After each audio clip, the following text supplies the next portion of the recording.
Welcome back to We Seek Summits, and today I am kind of interviewing Dominic. So we are moving through our A to Ylang Ylang. We've gotten all the way up to F, and this week we're talking about frankincense. So doTERRA's frankincense, and the frankincense essential oil is one of the foundational oils. There is a lot of research, a lot of articles published, and there is a lot going on with this oil, and we sort of feel like it's one of Dr. Hill's favorite oils, so we feel like doTERRA has a lot of resources discussing this oil here on YouTube, on their website, and also within our Essentially Blessed community. We cover frankincense in oil camp. So we would love to have you join us in the community and learn a lot there. And basically we feel like there's a lot out there, so we're not going to do our normal format of kind of talking about the chemistry and the emotional health and the daily uses. We're going to do something a little bit different, and we're going to get into, I'm going to call them myths. We're going to talk a few little clarifications. We kind of sent out to a few people and said, hey, what are some just things that you need clarification on about frankincense, and we're going to do that. I would like to say, however, that if you would like us to kind of do our normal format or talk more about frankincense, then please leave that in the comments and we'd be happy to do it. But today we're going to do something a little bit special. So I've got a couple questions and clarifications, and Dominic has been researching, and we're going to dive a little bit more into that. Yeah, I think, add? Like Jesse said, there's a wealth of frankincense information out there, and so we don't want to just rehash and regurgitate that. Try and give you guys something new, maybe you haven't heard, don't know, and so I've done some research, kind of around this. But just to cover the real basics, frankincense is from the Boswellia family of trees. doTERRA uses 4 of the species in its blend currently. It recently just added the 4th, and those are Carterii, Freriana, Sacra, and Papyrifera. Papyrifera. Sorry, I'm learning. That's the new one that's been added. They are mainly sourced in Somaliland, and the new one is also Ethiopia, and there is a really, really cool sourcing story behind this, which we won't necessarily cover now, but we'll add that link because it's incredible. I think, frankincense, the industry of frankincense oil is one that has to be protected. These trees grow in very harsh climates, and if they're over-harvested and damaged and they die, it's a lost resource for future generations. So tons of information on there. I'll link some of the doTERRA videos. There's a lot, and so that's why we want to kind of take this on a slightly different angle. And basically, in terms of the uses, Dr. Hill's phrase is, when in doubt, use frankincense. So great for mental health, digestive health, respiratory health, preventing big things, which we cannot state specifically now. Like frankincense is an oil to use daily and use in a lot of ways. All the ways. All the ways. Use in all the ways. And also the Boswellia extract, well, once they get the essential oil out, it's also used in the alpha CRS nutrient blend, so you're getting, or supplement, so you're getting a lot of benefits. Anyway, like I said, I hope we're not just confusing y'all, but the whole point is there are a lot of resources, so if you need more direction on that, post in that.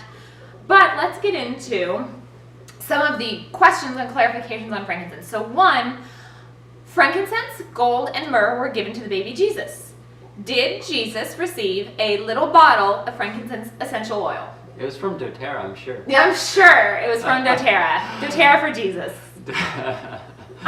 No, so this is something I've heard floated about, and just to clarify, so when we use the term essential oil today, what we're typically referring to is an aromatic product that is distilled from a plant, steam distilled from a plant. Yes, there are ones that are extracts and there's ones that are cold pressings, but in general, we're steam distilling plant material to create the concentrated therapeutic essential oil. That process, so back in the day, for medicinal uses, medical uses, they wanted to purify alcohol. Alcohol is a good cleansing agent, and you do that through distillation. You can ferment something, make an alcohol, and then distill it and get the alcohol. That process wasn't invented until what they commonly believe is around the 11th century by a Persian chemist named Ibn Sina. And so there wasn't steam distillation back in Jesus' time. They had no way of harvesting frankincense, distilling it, purifying the oil. What they did have back then were they could use expressed oils or fatty substances to make extracts. Okay. And it's important to note that an extract is going to have different chemical constituents and therefore different chemistry than the current essential oil. Or they would have, in this case, more likely just used the pure resin pearls, right, from the tree and put them over a coal and burned them. And that would just naturally, through that heat, release a lot of these essential oils. It kind of melts. And yeah, it kind of melts and bubbles and sizzles. Yeah, and so sort of like the original Scentsy, you know, weird wax thing, as you put it over the coals and it kind of melts and gives off this smoke and scent and aroma. Yeah, and that's, you know, part of where the name frankincense comes from is trading incense. with the Franks, you know, of France, and it's in incense. It's used primarily back then in religious and ceremonial things. So that's more than likely, you know, what the baby Jesus would have gotten. You also maybe hear that, oh, essential oils are found in King Tut's tomb and all that. Again, way predates steam distillation. It would have been resins. It would have been fatty oil extracts of aromatic plant materials, still with a medicinal purpose and effect, but not as we know them today. So I think you could say, and make sure I'm right, but that we're using the same things that were ancient medicines, and we're still using the same things today, just with a more modern processing. Yeah, they're much more potent, so much more pure, more potent. Yeah. Okay. All right, Dennis. Okay, so the second question, clarification, is the trick right now is going to be how many times we can say correctly blood-brain barrier. It's a tongue twister. And we frequently blood-brain barrier. So, we hear a lot about the blood-brain barrier and what a great neuroprotective it is. You know, things can't just enter the brain, the forming of it, and that frankincense in particular, and one because it's studied so much, a lot of the other essential oils have the ability but aren't necessarily researched, or they're being researched now. But how frankincense can cross the blood-brain barrier, and in that sense, I think like a cellular protective or a neuroprotective. So give us a little bit of clarification on what the blood-brain barrier is, why the small lipid molecules can cross, and why that's a good thing. Yeah, the aromatic molecules. Thank you. Yeah. See, clarifying. Okay. So this is a big area of research. You know, I won't go too much into the history, but way back when they used to do tests on mice, and they were testing them with dyes, and they found that, hey, if I put a dye into the mouse's body, it will stain tissue, but it won't stain the brain or the cervical cord, spinal cord, sorry, in the cervical fluid. But if I inject it into the brain, then it stains that part. So they figured out early on, but they didn't have the techniques to identify that there is a barrier between our bloodstream and our central nervous system. Later, with more high-powered microscopes and whatnot, they found out that our bodies have these very complex cellular structures that we commonly refer to as the blood-brain barrier. Okay. Now I'm gonna, because I'm not, you know, a biology major, you know, I have a chemistry background, I'm gonna read some notes here, but, and this isn't super important, but just to set the stage. So the blood-brain barrier is formed by what are called endothelial cells. And normally they're the lining of capillaries, you know, which deliver blood to organs. But in the blood-brain barrier, they are pressed and compacted so close together, so tightly, more than anywhere else in the body. And then there's also these cells called astrocytes and pericytes that make up this complex, make up a membrane that lines the capillaries.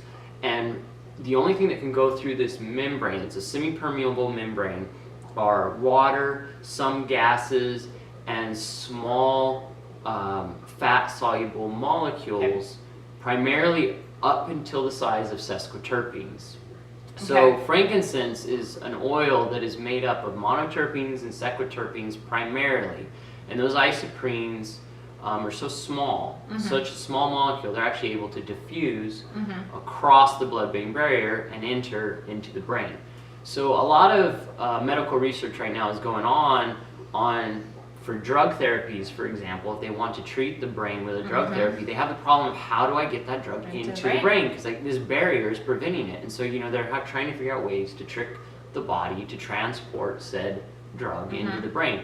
However, an oil like frankincense can be very neuroprotective because these small molecules are just able to naturally diffuse across the blood-brain barrier, enter the brain, and protect those brain cells and interact there as well. So that's just a little more clarification, you know, on what that is. This is a huge topic of research. Yeah.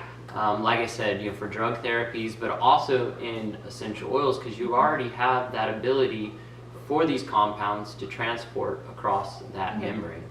So I was having breakfast with a friend this morning, and we were just talking about this. And when I mentioned that frankincense can cross the blood-brain barrier, she kind of went, "Ah!" Like I thought we didn't want things to get into the brain, and why is this a good thing? And so I think the key that you said is it's a semi-permeable membrane. And the whole idea is that we want the good things to be moving in and out of the body, like the skin. You know, the skin's a great barrier, so you want good things to be passing through, but then the toxic things to not pass through, right? And so semi-permeable, but also why, can you give us a little bit more clarification on why it's a good thing that we are wanting these monoterpenes and sesquiterpenes to cross into the brain? Yeah, no, that's a good question. So metals, heavy metals, for example, are a prime toxin that our body does not want in our brain. So, you know, we do ingest through food, mercury, you can get exposed to aluminum. Those things are extremely neurotoxic. So this blood-brain barrier, if those compounds are in your bloodstream, they won't enter into your nervous system and damage it. Now, sesquiterpenes in particular just have so many beneficial effects for emotional well-being, for cellular protective processes. I mean, it's hard to get into the specifics because honestly, like nobody really knows the precise mechanistic pathways that essential oils play in the body. Okay. You know, we've talked about before how the cell can see those molecules on the outside, and that causes changes on the inside in a beneficial way. And that's really what these things do, is these sesquiterpenes and monoterpenes help processes in your body to help drive you more into an equilibrium, like where your body wants to be. You know, there's a concept of homeostasis, of your body wants to go towards a balancing point, if you will, and these molecules can help your body get there. So an example is if you're fighting an infection and your body raises its temperature, it's out of homeostasis, but it's intelligently out of homeostasis for a reason, because it's fighting something. Right. These molecules help your body with those processes so that it can deal with the issue intelligently and then quickly return back to a point of homeostasis, or where it wants to be in a healthy, balanced way. You know, it plays with hormones, it plays with everything. Like, it's such a broad, like I think we already said, it's a broad spectrum oil with so many benefits, but it also really helps with inflammation and pain and all that, which are predominantly, you know, are controlled by the brain. Huge for emotional health. And I think, and once again, we're going to say that essential oils work best preventatively and consistently. So, you know, to be helping the body and supplying the body as the body's using these things, like using them daily, so the body's able to regulate what it needs to regulate. Let's be clear, the blood-brain barrier, like I said, it's semi-permeable. There is stuff we want to cross. You know, our brain needs glucose from the blood, so there's a protein transport mechanism that gets said glucose, which is a very large molecule, across the barrier. It's just things like I said, maybe like heavy metals or other, you know, bacteria, viruses, things we don't want, because it'll compromise our nervous system. Okay, so the third thing that we're going to discuss today, or get a little bit of clarification on, is this concept. We know that frankincense acts as an enhancer. It's an enhancing oil. But we've kind of heard this term about it being used as a driver oil. I don't exactly know what that means. So will you clarify what would it mean by saying it's a driver oil, and then how does it actually work as an enhancing oil? Yeah, so I think this concept of it being a driver oil is a little misleading, because it's trying to imply that frankincense is going to help drive other things into our body, specifically our bloodstream, so it can be utilized. Now we just got done talking about how the brain is a semi-permeable membrane, has a semi-permeable membrane referred to as the blood-brain barrier. Our skin is likewise a semi-permeable membrane. And it's a lipid membrane in this case, so it's repels water but absorbs fats, lipids. So our skin is 3 layers: the epidermis, the dermis, and the hypodermis. Outer layer repels water, the middle layer is kind of where everything lives, and then under that is some fat cells that help insulate us. So in chemistry, we talk about how like dissolves like. So, you know, water will dissolve certain things, and fats will dissolve certain things. Yeah. And all oils, you know, and essential oils are either aliphatic or aromatic. Either are open chain hydrocarbons or ring hydrocarbons, and they're all able to pass through our skin. They're able to diffuse and be absorbed, just at different rates, depending on... Because they are volatile, so they evaporate, or they change state from a liquid to a gas. So they could evaporate, and the skin is such a good barrier. And make sure I'm getting this right, that, you know, if we just put them on neat on our skin, they do have effect, but they could evaporate faster than they're diffused into the skin. There's some research that only suggests, you know, it depends on humidity, temperature, things like that, but about 10% of that oil only makes it through your skin. The rest is just lost. So carrier oils are great. You know, carrier oils help slow the rate of evaporation, allowing that rate of diffusion to be greater and get more oil into your skin. However, so this concept of an enhancer is specific to certain constituents within the essential oils, mainly limonene and cineol. And those are not unique to frankincense, but frankincense happens to have... Has limonene in it. Yeah, okay. Yeah, it doesn't have cineol. Oh, it doesn't have cineol. Okay. So great examples of those oils that are very high in those constituents are citrus for limonene, and then eucalyptus for cineol. So what these constituents will do is through what we refer to as colloidal chemistry, which is surface acting chemistry. So our skin is a surface. It's able to change the properties of that semi-permeable membrane to allow other constituents to diffuse at a faster rate. So oils that have limonene or cineol, for example, are enhancers to the diffusionary process and will help transport other constituents into our blood and kind of get you above that 10%. So that's the enhancer qualities of that. Frankincense is a great example. You don't want to use citrus and then go outside. Because it's photosensitive. That's right. Yeah. So that's kind of out, you know, except for red mandarin and green mandarin. They're kind of the exceptions in the citrus family. But you know, eucalyptus has cineol in it, and so that's going to help be an enhancer. Or frankincense, what we're talking about here today. You know, if you add frankincense to a blend, it's going to help with the transport mechanism across your skin and get those essential oils into your blood. Plus, you're getting all the amazing benefits from the frankincense itself. Yeah, that's right. You're getting that. And for the sake of the people around you, eucalyptus is amazing, but it's a fairly powerful smell. Like it's very dramatic, and maybe not everybody likes that, whereas frankincense is a much more, not quite so potent. It's a much more mild smell. It tends to be more pleasant to most people, and it blends really well with a lot of other oils. Like it does. And it's kind of the base note, so you can blend it with a lot. So that's really cool. Yeah, so that's where that enhancer property comes from. Plus, as we talk about frankincense just in and of itself with all the monoterpenes and sesquiterpenes and the range of benefit that has on your body, it's just a great enhancer oil. It's one of those synergistic oils where the sum of the parts don't equal the whole. You just get so much more by adding frankincense in. And no, we can't explain it. We don't know why, but the body is amazing and does that. So in the words of Dr. Hill, when in doubt, use frankincense. So we hope that this was helpful. I've learned for sure. We don't know everything. Research is still coming out with lots of information. So please, any other questions, any other clarification? Obviously, we enjoy learning. So if you've got something else to add, a little bit more, please add that in the comments.